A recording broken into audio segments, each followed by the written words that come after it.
భారతదేశ ప్రధానమంత్రి గారు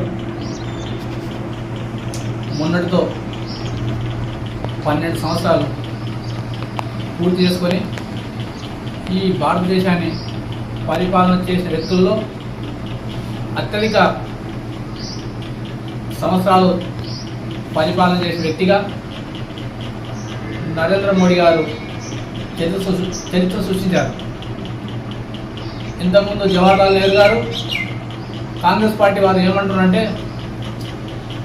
నరేంద్ర మోడీ గారి కన్నా నెహ్రూ గారు ఎక్కువ రోజులు పరిపాలన చేశారని చెప్తున్నారు. అది తప్పు. మొదటిసారి ఎన్నికైనప్పుడు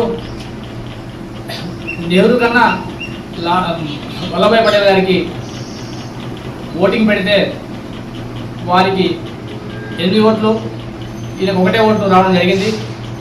గాంధీ గారి ప్రోద్బలంతో అప్పుడు నెహ్రూ గారిని ప్రారంభం చేయడం జరిగింది.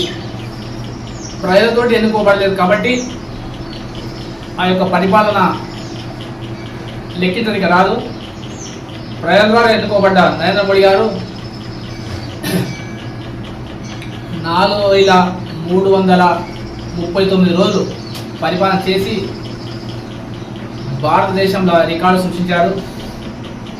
ఆర్థిక వృద్ధి విషయానికి వస్తే ఈ ప్రభుత్వం ఏర్పడ్డాక డిజిటల్ లావాదేవీలు పల్లెటూరి సామాన్య జనాలు కూడా ఈరోజు డిజిటల్ లావాదేవీలతో బిజినెస్ కానీ వాళ్ళ కార్యక్రమాలు చేస్తూ ప్రపంచంలో డిజిటల్ విషయంలో భారతదేశ అగ్రగామ నిలబెట్టాడు. బ్యాంకింగ్ సేవలకు జనాలు చేరువయ్యారు. ఆర్థిక వ్యవస్థ భారతదేశం ప్రపంచంలో వేగంగా అభివృద్ధి చెందుతున్న రాజ్యంగా మోడీ గారు వచ్చిన తర్వాత తీర్చిదిద్దారు. పన్ను సంస్థలు జిఎస్టీ విషయంలో ఒకే దేశం ఒకే పన్ను విధానం అమలులోకి వచ్చింది. దీని ద్వారా కోట్లాది రూపాయలు ప్రభుత్వ ఖజానాకు చేస్తూ అవే డబ్బులను అభివృద్ధి పనులకు మళ్లిస్తూ ఈ దేశం అభివృద్ధి కావడానికి జిఎస్టీ కూడా ఒక కారణం. మౌలిక వసతుల నిర్మాణం, రహదారులు, విమానాశ్రయాలు 2014 బీజేపీ ప్రభుత్వం వచ్చిన తర్వాత ఈ దేశంలో విమానాశ్రయాల సంఖ్య పెరిగింది, విపరీతంగా పెరిగింది. గతంలో 74గా ఉన్న ఆపరేషన్ ఎయిర్ఫోర్స్ 160కి పైగా పెరిగాయి. మోడీ హయాంలో ప్రారంభించిన కొన్ని నూతన విమానాశ్రయాలు, ఉదాహరణకు నోయిడా అంతర్జాతీయ విమానాశ్రయము యూపీలో జవాహర్లో ఉన్నది. ఇంకో రెండవ విమానాశ్రయం మనోహర్ విమానాశ్రయం అంతర్జాతీయ విమానాశ్రయం ఇది గోవాలో ఉన్నది. ఇది చెప్తూ పోతే చాలా అభివృద్ధి చేశారు. సామాజిక సంక్షేమం, పేదరిక నిర్మూలనం, ఆయుష్మాన్ భారత్ అనే పథకం పెట్టి పేద ప్రజలకు 5 లక్షల వరకు ఉచిత వైద్య సదుపాయం కల్పించడం జరిగింది. ప్రధానమంత్రి ఆవాస్ యోజన పథకం, పేదలకు ఇళ్ల నిర్మాణం పెద్ద ఎత్తున జరిగింది. 2 కోట్ల ఇళ్ల వరకు ఇప్పటి వరకు పేద ప్రజలకు ఇవ్వడం జరిగింది. స్వచ్ఛ భారత్ ఉద్యోగ యోజన, గ్రామీణ ప్రాంతంలో మరుగుదొడ్ల నిర్మాణం, ప్రజలకు ఉచిత గ్యాస్ కనెక్షన్లు అందించబడ్డాయి. అంతర్జాతీయ గుర్తింపు, ప్రపంచ వేదికపై భారత యొక్క దౌత్యపరమైన బలం పెరిగింది. స్వదేశీ తయారీ విధానం పెరిగింది. మేక్ ఇన్ ఇండియా కార్యక్రమం ఊపందుకుంది.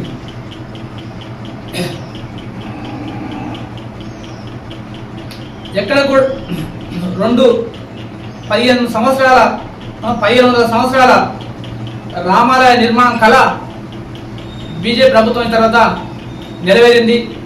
ఎక్కడ కూడా ఎటువంటి ఘర్షణ వాతావరణం లేకుండా 2 వర్గాలను కూర్చోబెట్టి సైద్య కుదిర్చి ఈ యొక్క అత్యధిక జనాభా ఉన్న భారతదేశం యొక్క ప్రజల కళ రామాలయ నిర్మాణం ద్వారా నెరవేరింది.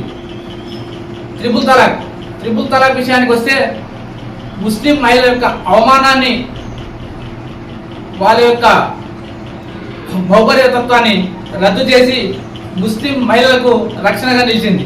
త్రిపుల్ తలాక్ రద్దు చేసి 370 ఆర్టికల్ను రద్దు చేసి ఈ దేశానికి మొత్తానికి ఒకటే పరిపాలన, ఒకే విధమైన రాజ్యం అని, ఒకటి రాజ్యాంగం అని చాటి చెప్పింది. ఇలా చెప్పుకుంటూ పోతే ఈ ప్రభుత్వం ప్రపంచంలో ఈరోజు 3వ స్థానంలో ఆర్థికంగా అభివృద్ధి చెందింది. కాంగ్రెస్ పార్టీ వాళ్ళు చెప్పే విధానాన్ని ప్రజలు ఎవరు నమ్మలేరు.